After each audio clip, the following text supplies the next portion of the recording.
it is different for different people. Like some people will really feel kind of down before they get their periods. Other people will feel kind of down, like, toward the end of their period. Like everyone is different. And again, I think encountering it with curiosity as opposed to judgment, I feel like those are two sides of the same coin. Like we're very quick to anything that's like unfamiliar to us or makes us uncomfortable. We're very quick as a defense mechanism, I think, to be judgmental of it. And if we just flip that over and be like, oh, why is that happening? To be like, oh, why is that happening? Like curiosity is such a more interesting way of going through life than judgment and criticism. And for that place of someone to notice, like for them to, if they're feeling really raw or really vulnerable or really sensitive, as opposed to being like, oh, I hate feeling this way, to be like, you know what? Maybe there's actually something that I can embrace about this. And maybe I can stop like judging myself for not being the same every day. Maybe I can be grateful to Hashem that I'm not the same every day, because that's actually a fascinating blessing. Nothing is the same every day in the world.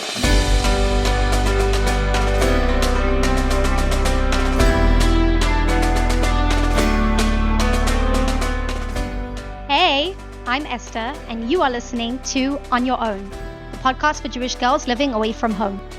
Each week, we bring you an inspiring person or message to help you confidently navigate life on your own, so you can achieve real growth and independence and take ownership of this foundational stage of your life.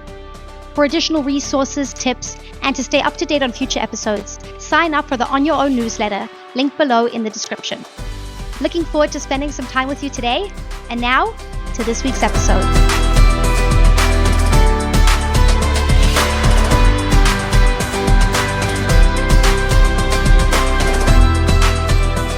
Hello everyone, and welcome back to another episode of On Your Own. My guest today is Adi Bitter. Adi teaches women in Halacha and Talmud in various seminaries and is a certified Yoetzet Halacha. In today's episode, we discuss why learning about the reproductive system is important, even when you're single, the definition and function of hormones, what is happening in your body before, during, and after ovulation, creativity and the 4 stages of your cycle, advice for handling PMS and hormonal mood changes, and much more. Pesach vacation has started for many of us. I just landed in Cape Town this week, South Africa, where my family is, and I'm really looking forward to spending time being home. I still call it going home, even after 10 years of living away from home.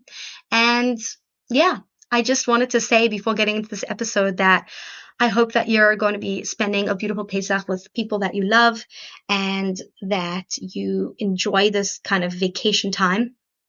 I did want to just share that looking back on the past 10 years of waiting for Pesach and waiting to go home and then coming home and all the excitement that came along with that, there was also a bit of like a sense of deflation and disappointment because I'd hyped home life up so much after living away from home for a while. You start to remember only the good things and then you come home and get confronted with this reality of home life, which is never perfect for anybody. That could be a little bit disappointing for some people, and just leaving the routines and habits and systems that you've built up for yourself this past year behind can be a little bit confusing and disorienting. So I just wanted to share that that's normal if you're kind of feeling a little weird right now. That's kind of how I always felt over Pesach, a little bit very, very excited and just happy to be home, but also a little bit just confused. So if that's where you are, that's normal. I feel you. I hear you. And if everything's going great and beautiful and wonderful, that's great too. And if you don't get to be home with your family for Pesach, then I really hope that you've found a lovely family to be with and to spend that time with, and that you're using your time nicely and wisely and beautifully. And yeah, that was just my little tangent about Pesach vacation. We are back with a new episode after being away for a while. So glad to be back with this 2-part episode with Adi Bitter about our monthly cycles. And in the first part, we're going to be talking about, first of all, what's actually going on inside our body throughout the entire month. Not just the time of menstruation, which we kind of focus and talk about a lot, but throughout the entire month, what's actually going on? How are hormones playing a role and impacting this process? How does this impact our creativity, the way we show up in the world, our moods, and advice for what to do with the changing moods that come along with that? I'm really, really excited for you to hear this episode. A lot of this information I myself actually didn't know, even after Baruch Hashem having 2 kids and being pregnant with my third. And it was just, first of all, just so cool to get to know that, there's this whole system in place and all these crazy things going on inside of us that happen all the time that we're not even aware of. But once you become aware of it, first of all, you can just appreciate yourself so much more, and also, get to tune in and tap into the place where you are in the month and be able to use that time wisely and fit it with where you are. In part 2, we're going to get more into the nitty gritties of what to do, for example, if you're not getting a period, and advice for that, the impact that leaving home can have on our cycles, and, more like the detailed questions that can come up. So I'm excited for that as well. That's going to be coming out next week, Emirates Hashem. Let's get into the episode. I am so, so excited. Why is this conversation that we're about to have relevant for a girl who is currently single and not keeping Taras Mishpacha, not currently thinking about pregnancy? What can she hope to gain from this conversation? Why should she stay on? I think the question is rooted in a basic understanding that the reason we have our periods is that we'll be able to have babies. And in as much as in many ways that's true, and we do call it the reproductive system, what goes on in our bodies hormonally the entire month throughout our cycle, and not just while we're actually menstruating, really does impact the way we are in the world, not just in terms of our ability to create life by way of reproduction in terms of fertility, but also in terms of creativity in general. The way that we live our lives, the way that we function in the world, just being able to understand what's going on in our bodies enables us to really thrive and to be our best selves, and to just be aware of what's going on for us and how we can tap into different energies at different times in the month in order to really feel connected. I also think that just from that place of just the pure Marabu Ma'asecha Hashem end of it, it really is fascinating when people have an understanding of what goes on in the human body, and whether people are trying to have babies or not. If they're getting their periods, so then they may as well be able to read their body's own user manual to understand how they work, to understand how they can really appreciate what's going on in their bodies, and lean into where they're holding so that they can be their best selves. That got me very excited for this conversation. So you brought up a lot of things here. Oh my gosh. To understand what's going on in our bodies and the way that we function in the world, the awareness that can come with it, tapping into different energies at different times of the month. Wow.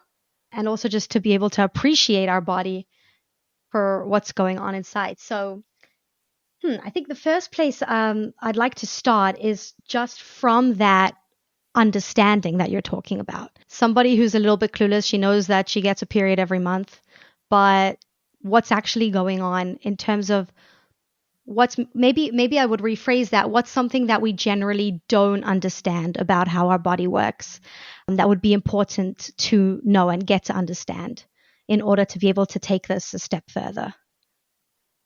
So I think that often when we think about hormones, I mean, other than I'm sure different people have different associations that come up. I'm sure for some things it has to do with emotions, etc. But I think often it has to do with menstruation, with getting our periods. And I think that something really important to know is that those days of the body shedding the uterine lining, and a woman's experiencing her period is just part of the whole cycle. I'll just put out a disclaimer and a public service announcement. One is that I'm not a doctor. I'm not formally trained in any field of medicine or therapy, etc.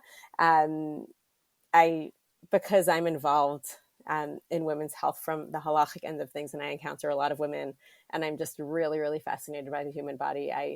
Thank God I'm blessed to know probably more than other lay people who are not medical professionals, but everyone can take everything I say with a grain of salt. And I also will say that because I really deal with this topic a lot, I do talk about like menstrual blood the way people talk about the weather.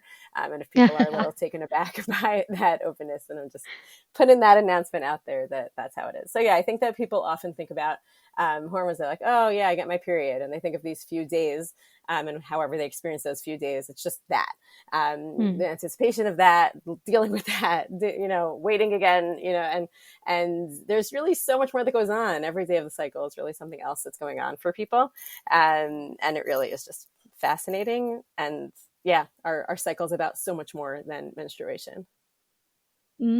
Yeah, that's definitely something I never thought of, because it's not as tangible and visible, obviously. What is going on? What is going on throughout the cycle? We know kind of what's going on in terms of the uterus lining shedding on a period, but what's going on in the background on the days where we don't really see much changes on the outside? Okay, so I'll speak from like a physiological plane first, and then maybe we can speak about like kinds of in terms of mood and energy and like Mm. potential after that. And I'll try to hit like a sweet spot in terms of enough detail for things not to be vague, but not too much detail that people feel like they're reading a medical textbook. Um, so basically, I mean, yeah, we can think about the cycle starting from the bleed, and let's talk about it like as though the cycle was a month. Obviously, women's cycles may be somewhat shorter or longer than that. But if we start with the bleed, basically the menstruation, a woman getting her period, is an indication that the body knows that the woman is not pregnant. And because the reproductive system, part of what it's doing is trying to enable the woman to reproduce, that is basically a sign to the woman's body that she's, meaning it's not a sign to the body, it's a sign from the body. It's kind of cyclical. Mm. It's an indication that the woman's not pregnant. And the body is shedding the uterine lining there because it's basically because certain hormones have dropped. And now we'll speak about how we got there. But since the cycle, like you can never really start at any Right. clean point in it. Hmm. So basically, in order for the woman to reproduce, the body wants to be able to release an egg.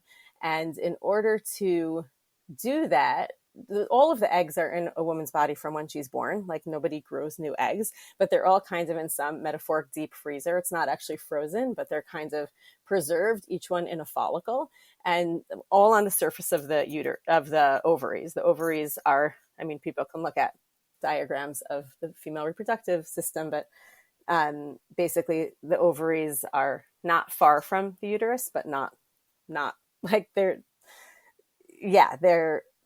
separate from the uterus, and that is where all of the eggs are from when a girl is born. None of them are ready to roll, like they're not mature and able to be fertilized until they go through a process of maturation. And basically the way the whole system works is is based on hormones, which is, I know, what we're talking about today. Hormones, to just put like a quick definition out there, not a medical textbook definition, but the way that it's been explained to me that makes it clearest is that they're basically messengers. There are certain parts of the body that release these messengers and other parts of the body that have receptors for these messengers. And that's how everything gets going and moving, and that's how the cycle is run. So the hormones involved in the reproductive cycle, in the menstrual cycle, there are 4 such hormones. 2 of them come from an area in the general geographic location of the brain, and 2 of them come from the ovaries. So a hormone from the brain, the area of the brain, a gland there, the hormone called, the acronym is FSH, follicle stimulating hormone, very aptly named. It stimulates the follicles. As we said, each egg is in its own little sac. And when that hormone is around, so then that's a messenger, and the ovaries get it. And they're like, oh, time to ripen some follicles, because we want to enable this woman to release an egg so that she could potentially conceive. And a bunch of follicles ripen on both sides. There are 2 ovaries, generally in healthy women. They're on both sides. There are ripening follicles.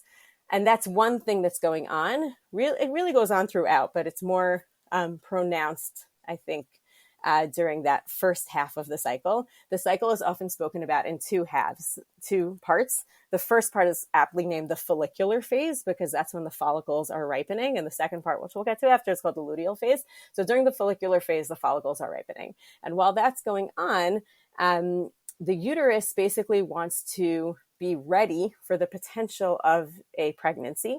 So, and I'm talking in pregnancy terms because it's the reproductive cycle and that's what we're talking about. But ultimately, I think hopefully this will carry over for people to just have an awareness of what's going on in their bodies, whether they're getting pregnant or not. Because even women who have a lot of children, most of the cycles that they will experience are not going to be ones that they're going to conceive. But I think that talking about the egg in terms of potential for pregnancy, it just makes it clearer in terms of what's going on. So basically the body wants to be able to prepare the uterus for being able to house, basically to host a growing baby. The lining of the uterus is called the endometrium, and there are 2 layers of the endometrium that are generally there. And then there's a 3rd layer that regenerates every month. I think people generally assume that endometrial lining is blood. It's not. The endometrial lining is basically like a clear, like a mucous membrane of sorts. Like it's, again, I'm not a doctor, but it's basically clear.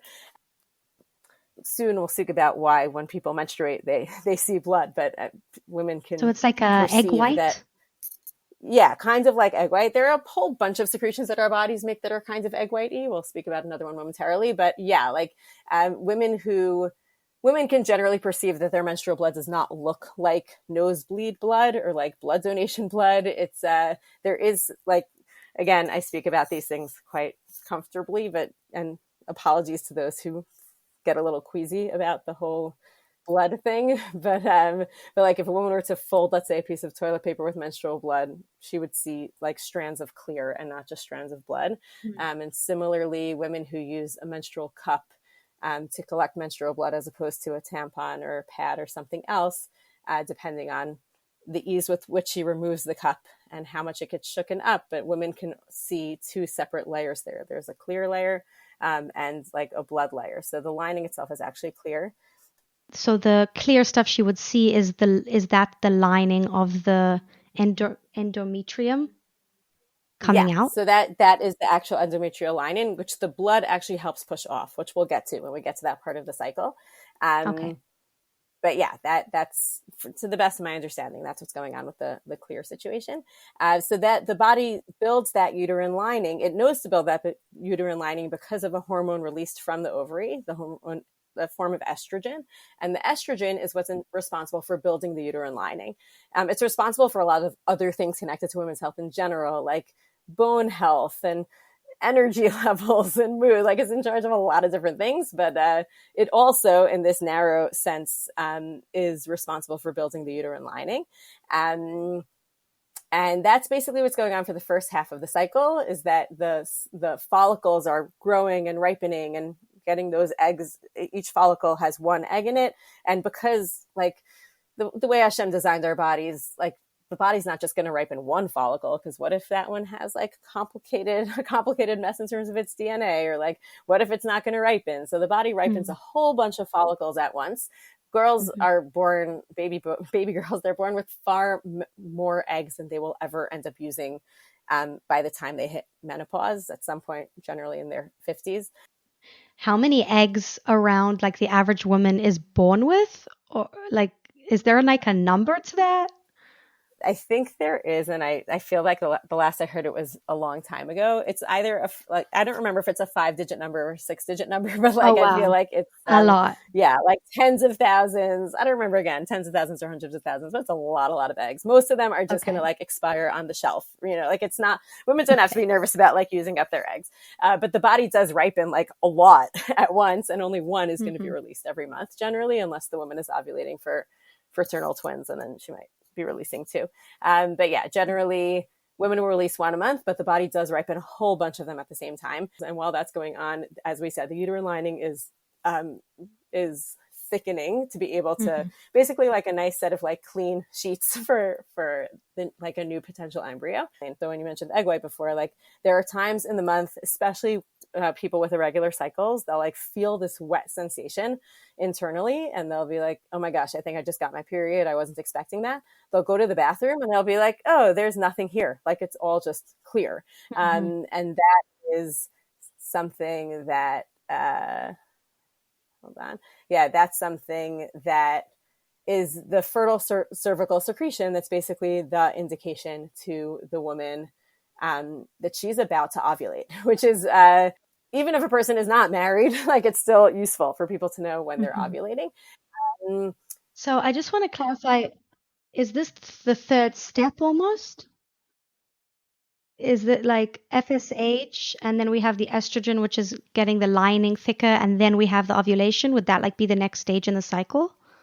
so they're all of the things we're discussing now, all these three things, they're all happening in Mm-hmm. that first part. Like if we split the cycle into two, they're all happening in the luteal phase. I think that the Okay. FSH and the estrogen are basically happening simultaneously hormonally. Mm-hmm. All three of them are happening simultaneously. It's just in terms of the cervical secretions, that progresses from like Mm. there being no cervical secretions during menstruation, and then this is not. I have to just figure out how to silence this on my computer. Um, hold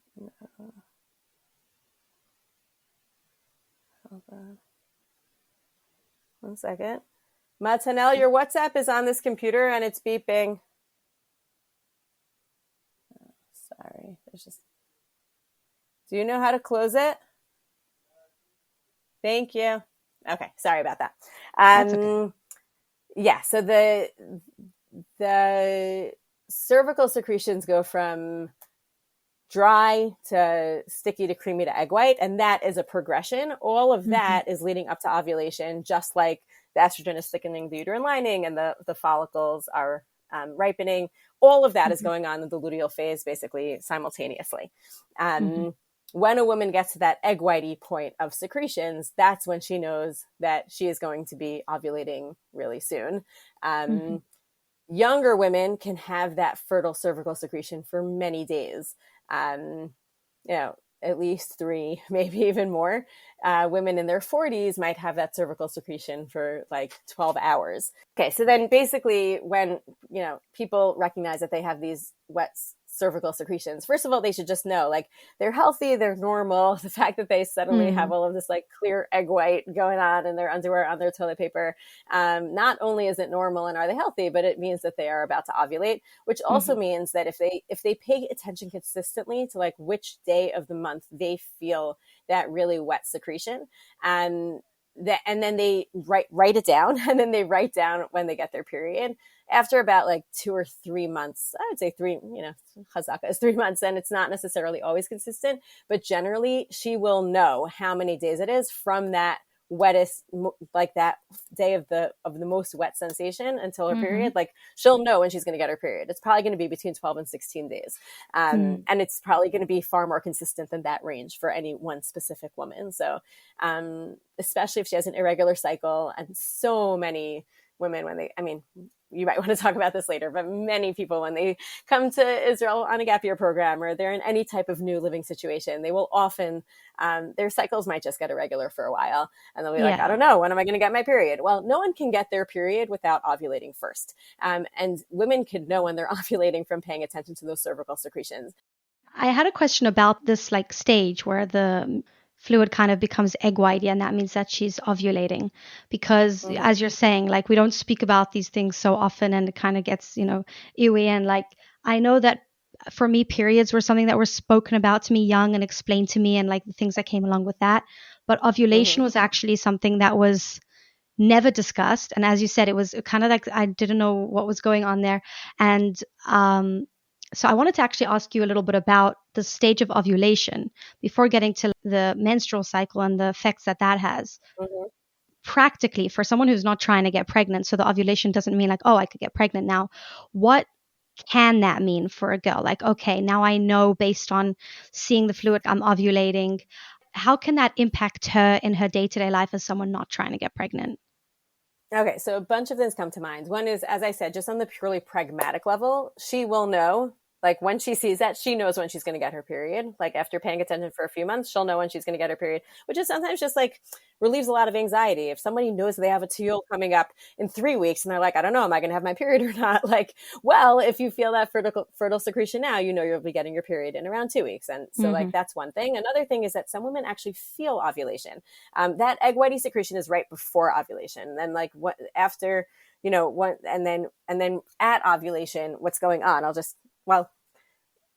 I'll say what goes on at ovulation, and then I'll finish answering your question. Basically, Sure. once there's hormonal feedback in the body that women the woman's body recognizes that there are follicles ripe enough to be released, which is why there's also all this fertile cervical fluid. So then the same sensor in the brain that releases the FSH, the follicle stimulating hormone, it releases a different hormone called LH, luteinizing hormone, which basically it's in the body for 48 hours. It's just this peak. If you see it on a chart, it's there for 48 hours. And during that time, that is when that hormone is going to rupture the most ripe follicle. As I said, if she's ovulating for twins, then it could be one on each side, but generally it's 1 month on one side, 1 month on the other side. Not necessarily. And then that is when the egg is being released. So what that means so fertility aside, A, as I mentioned, she will know when she's getting her period. B, some women feel ovulation. They either feel it with like literally in the area of their ovary. Sometimes when that follicle ruptures, there could be like a little bleed there. And sometimes like until the body reabsorbs it, there could be a little bit of swelling. So women can feel that, or women can sometimes feel like the gland kind of in the upper thigh area that kind of swells and can also create a certain sensation. It's a cool thing. It just, again, like relieves a certain degree of anxiety of like, oh, a stomach ache, like even if it's like, and other than just that, it gives a certain sense of appreciation of like, oh my gosh, I never realized that like, once a month, I actually always have that same sensation. And it's not the same sensation that I get after I had like cottage cheese that's a little spoiled. Like it's actually a different sensation. Like this is not a stomach ache. And the ability for women to perceive that just is kind of this like cool type of thing. It's like, oh my gosh, that's what's going on in my body. So just like the knowledge piece, I think is cool. Energetically, there are women who there's a lot about this within like our tradition in terms of Rosh Chodesh as a women's holiday and women's cycles and the month, etc. And there is a good degree of research about women's cycles and the month and like all of that. But to just speak about ovulation in that regard for a minute, it's a time of like, meaning these are not my ideas. These are ideas that are the place I've seen them most clearly articulated is by an author named Kate Northrup. Her mother, Christiane Northrup, is an OBGYN, like a obstetrician and gynecologist who wrote a very comprehensive book about women's health called Women's Bodies, Women's Wisdom. She is not Jewish. Her daughter is not Jewish. These books are not written with like sensitivities toward, observant communities, but they are informative. She writes a lot. She's like a big women's health person. And then her daughter, Kate, basically took it not just from the medical level, but really on the holistic living level. And she, based on research and anecdotal evidence and whatever, talks about how the ovulation, she lines it up with the full moon, but we can leave the moon out of it for a minute. Ovulation is basically like when you think about what's going on in the body, like this potential for life is like bursting out into the world. And like that apparently is something that really correlates with people with girls, women having like a lot of energy, a lot of not just energy, but like a time for really putting new and creative ideas out there. That like the follicular phase leading up to ovulation, when the egg is preparing to when the body's preparing to release something big, that's like a good like planning phase. And then ovulation is a time for just getting out there and like doing the thing that a person has been like building up to be doing. We often can't schedule our life these days like that. Like we can't be like, oh, like I have to do a presentation, so I'm just going to like schedule it when I'm ovulating. But I did hear a woman speaking once about how a principal in a school who I don't remember the exact story, but basically this teacher had perceived that her students do far better.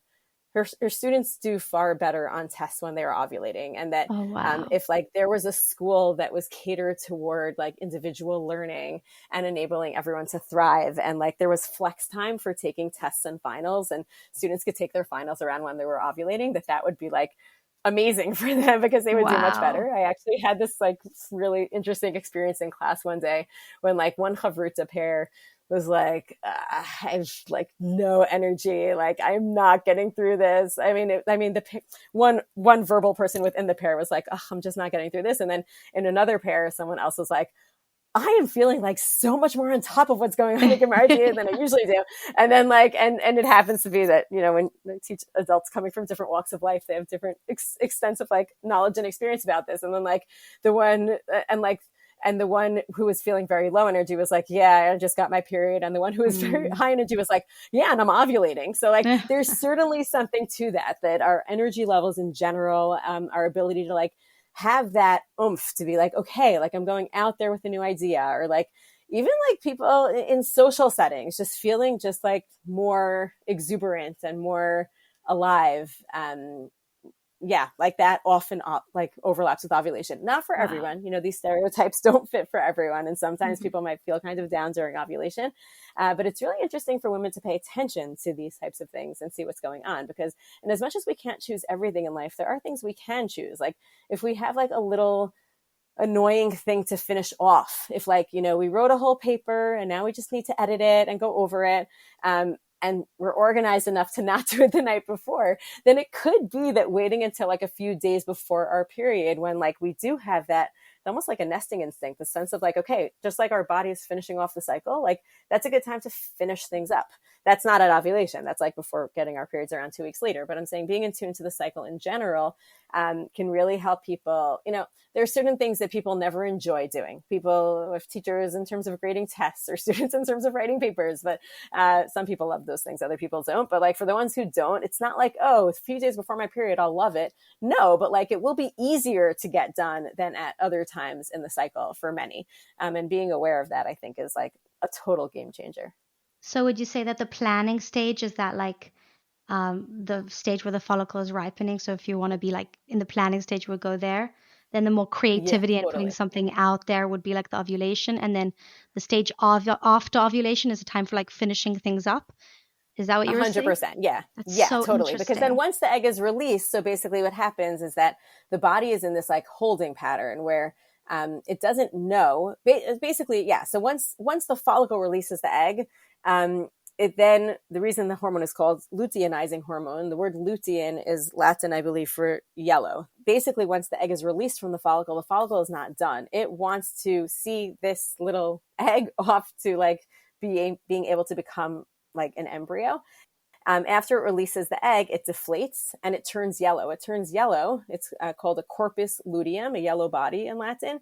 The yellow is the color of the progesterone, the other hormone released from the follicle, from the ovary after ovulation. And that's a hormone that sends a message to the uterus. Like, I just sent my baby egg off without a cell phone on a trek through the fallopian tube, and I don't know if it's going to meet up with sperm and make it to you or not, but just in case, just leave the beds made, leave that uterine lining there. So the progesterone is basically holding the uterine lining that the estrogen is generating. So in that second half of the cycle, you do have that progesterone there. That does lead to certain bodily symptoms for some people. Like it could lead to breast tenderness or soreness, or sometimes there's just an increased amount of fluid in the abdominal cavity, like all these changes in the body that are not like, oh, like that's because I, you know, did this, that, or the other. No, like that's just because where you are in your cycle right now. And knowing that, I think also is just like a different way of kind of being in the world. So yeah, that time when the body's kind of just like waiting to see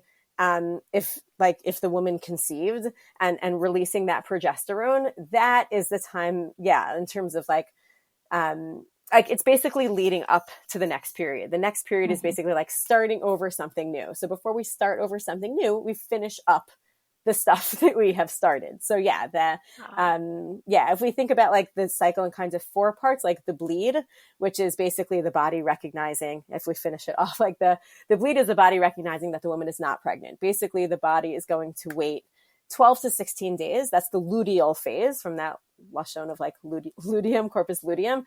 That the follicular phase was before ovulation. The luteal phase is after ovulation. The body will wait around 2 weeks, like around 12 to 16 days, to see if the woman is pregnant. If she is pregnant, then basically once that fertilized egg does make it to if it meets up with the sperm there in the fallopian tube, it will multiply, the cells will multiply, divide as it makes its way over about 8 days into the uterus and then implant, and then the body will release the embryo will basically, it's like a landline there in the uterus. It can call home. It basically releases the hormone HCG, human chorionic gonadotropin. That's what pregnancy tests for in urine. Mm-hmm. And when that hormone is present, then the corpus luteum will continue making progesterone until the body, like the body builds a placenta in the embryo, and it will take over progesterone production. But if there is no HCG present, so that's when the body gets it that the woman is not pregnant. That's when the estrogen and the progesterone hormone levels drop.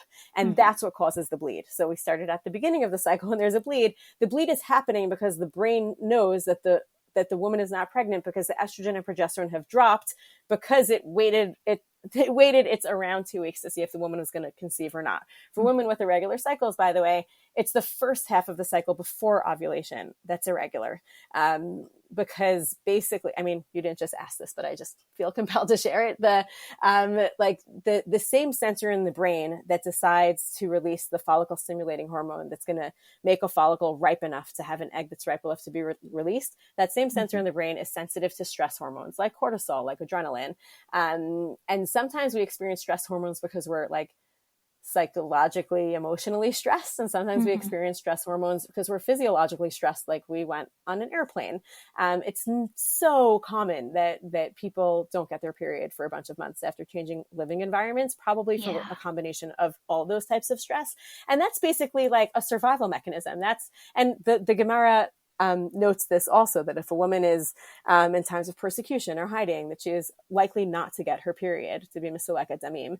And that's because, like, I mean, people can't count on this always working this way, but generally the brain gets it. It's like, wow, this woman is really stressed, or this woman, like she's not well right now. She's not safe right now. If there are all these stress hormones, then generally our body releases stress hormones when we feel threatened. That's not a good time to bring a new baby into the world. So then the FSH kind of tapers off and is not going to really ripen those follicles. So if a woman's cycle is irregular, it's that first part that's taking longer than usual, let's say, because of stress hormones. But once she ovulates, since that second part of the cycle is really dictated by the amount of days that the progesterone will be released, that is really very fixed, because the ovary, unlike the brain, is kind of like a desert island. It doesn't have receptors for all of those stress hormones. So like once like it's like a little oasis. So once that follicle has ruptured and that egg has been released, and what used to be the follicle is now the corpus luteum is making its progesterone, it's just going to do it for 2 weeks, rain or shine. Like, it doesn't matter what's going on. As I heard from Dr. Dina Zimmerman, she said some women's bodies didn't read the book. Like, not everything always works like this. Women's bodies don't always work like clockwork, but generally it's the first half that's unpredictable. The minute there's that really fertile cervical secretion, that's generally an indication that ovulation is happening shortly thereafterwards. And then it's generally 2 weeks to the end.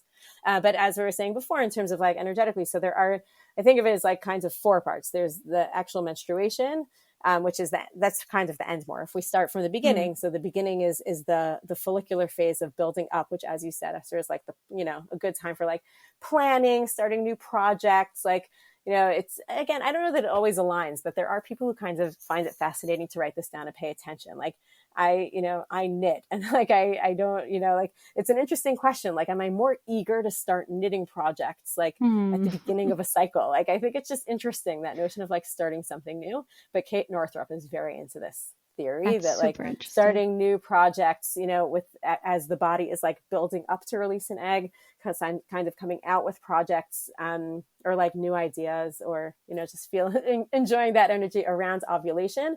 And then as the body's kind of like wrapping up, that place of like tying up all of the loose ends, of things.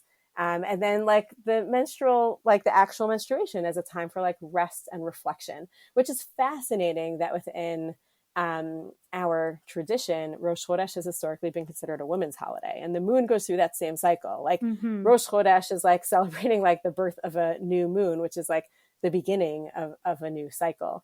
And historically, it does seem that women's bodies were very synced with the moon. We even have halachot that reflect that assumption.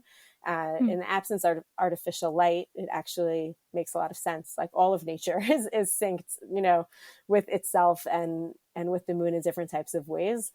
This same woman, Kate Northrup, writes that when she was in university, she was on some type of crew that spent many weeks on a boat at a time, and all of the women, and they were away from the land, like, and away from artificial light. And all the women on the boat got their period on Rosh Chodesh. She doesn't call it Rosh Chodesh. She's not Jewish, but she said with the new moon. And I loved encountering things like that, because I'm like, they talk about it in the Gemara like it's so normal. And it's like, what do you mean? Who gets their period on Rosh Chodesh? I had a student in my note who lived on a farm, and they had a lot of girls in the family, and they didn't have artificial light. She said that all of their periods were synced up with the new moon. It's so cool. It was very interesting how we're connected to the moon. Totally. And the fact that halacha is like, that the minhag of women not doing malacha on Rosh Chodesh, it's this a place of acknowledging, like, and as much as we might live in a world that thank God men and women have similar opportunities in learning and in careers and in so many different things, like we really are actually physiologically different. And that place where halacha is giving us permission and even a mandate of like, we are not human doings. We are human beings. Like there's this place of just being, of being able to stop and reflect and rest. And we know that creativity in general, I'm not even talking about physical creativity. I'm talking about like ideas, artists, all these types of people. Like those ideas are born out of a place of quiet and of contemplation. And for people to lean into that, the energy of like that part of their menstrual cycle is like, this is a time for me to do something, to pamper myself, to do something nice for myself, to take time to sit and reflect. Maybe it's a time that I like journaling and doing cheshbon nefesh. And like, I don't mean that in a harsh way. I mean that in like a reflective way. Like it's a different perspective. Yeah, that definitely is. Because I always think of these stages in terms of my mood, more in terms of like how happy or sad or angry or excited I feel. But you're kind of bringing it just in terms of like how we show up in the world and give of ourselves, and how that goes by these stages as well, which is something I've never thought about. And that is very interesting and very helpful. I wish that our lives were able to sync up fully with that, which obviously it can't. But in terms of those things that are in our control, it's so helpful to know. I did want to ask you about the mood aspect of it, which is what we generally think of when we think of definitely the stage of our period. That's something that's pretty obviously felt by many girls, that there's like this shift, and you mentioned that there's a drop in hormones. So I wonder if that's maybe connected, and also just like the mood as it shifts throughout the month in terms of just like how, if we're feeling happy and like light versus heavy and depressed, and how that might be connected to these stages. I'm curious about that. So I think that everybody's different. There are the medically documented types of things like, SAD, seasonal affective disorder, which is actually like, the people who actually feel depressed during certain seasons. And if you think about, if the moon is like a monthly cycle, the year is kind of also its own cycle that also has its 4 seasons, as it were. And like, it's like, if you think about the fact that like the trees lose all their leaves, like it's just very like the shedding of like the trees shedding their lining. And like that knows that if we think of winter as parallel to someone having their period, like it's just an interesting type of like low in terms of the hormones. And so like there's certainly like clinically documented types of actual, psychiatric impact of not just hormones or seasons or different types of things.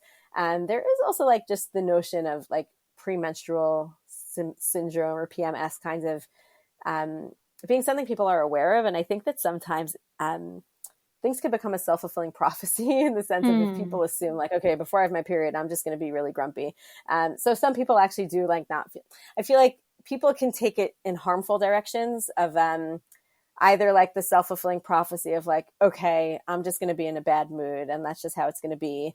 And like people sometimes also blaming themselves or each other, or absolving themselves or each other of responsibility because they are PMSing. The notion of like, oh, you're just PMSing. Like if somebody says to someone, if someone's really upset and crying and someone else says to them like, oh, well, you're just PMSing, that's so dismissive. And like, Yeah. it's true that like it's possible that the volume of what's distressing this person is louder for them, like before they get their period, because of that hormonal drop. And like, any changes are just hard for many people to deal with.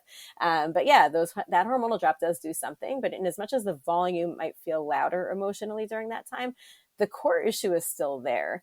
And the place of, I think, people greeting that with compassion as opposed to criticism, or as opposed to like being dismissive, I think is really important. For someone to dismiss their own like tantrum, for someone to scream at somebody else like really hurtfully and then be like, oh, well, I'm PMSing, so whatever. Like, that's not okay. Like, we still have to take responsibility for our ben adam lechavero in a way that, as I said, is compassionate to ourselves and to others and understanding, but kind of putting that in its place of like, yes, there are hormonal changes, and it is different for different people. Like some people will really feel kind of down before they get their periods. Other people will feel kind of down, like, toward the end of their period. Like everyone is different. And again, I think encountering it with curiosity as opposed to judgment, I feel like those are two sides of the same coin. Like we're very quick to anything that's like unfamiliar to us or makes us uncomfortable. We're very quick as a defense mechanism, I think, to be judgmental of it. And if we just flip that over and be like, oh, why is that happening? To be like, oh, why is that happening? Like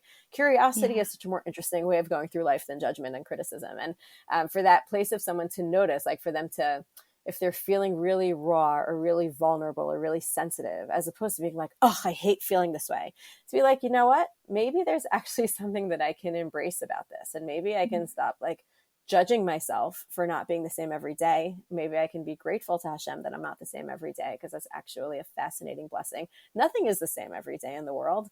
And that place of being like, wow, like, like I'm reacting more to the fact that like, my roommate left her shoes again in the middle of the floor. Like I'm reacting to that more today than I did yesterday. And like, we can't always understand why, but just like noticing that with compassion and being like, where am I in my cycle? And like, it's just interesting. And, some people really like writing this down, and it's, and the high mood energy things also, like it could be that it is that way around ovulation or a different time. And like, and it could also be that it's connected to the fact that somebody like slept more or had like a really great conversation with a friend or went for a run. Serotonin is like that happy hormone in our brain. And, maybe they meditated. Like there are a lot of things that there's so much that we can't control, but there's so much that we can do. I love how you called it an amplifier. I feel like that really, in terms of it dictating our mood, it can amplify what's already going on, which I think helps so much. I'm just thinking from my own experience. I had an interesting experience where I didn't get my period for 4 years, basically for the whole high school, from 10th grade until after seminary. And so I actually like didn't learn the things that a lot of girls learn during that time about these shifts, because I was just like steady. I didn't have it. And then I started getting my period again, Baruch Hashem, and it was right before I got married. And then I got married and I started like experiencing kind of this word amplification very much, just like the same things were happening, but feeling a lot more emotion and not knowing how to deal with it, because I hadn't had these years of training. And now I was married, and I kept just saying to my husband, like, yeah, it's my hormones. And he'd just be like, yeah, but that's just not an excuse. Like, you can't talk to me like that. And so I think I had this like in a very condensed version.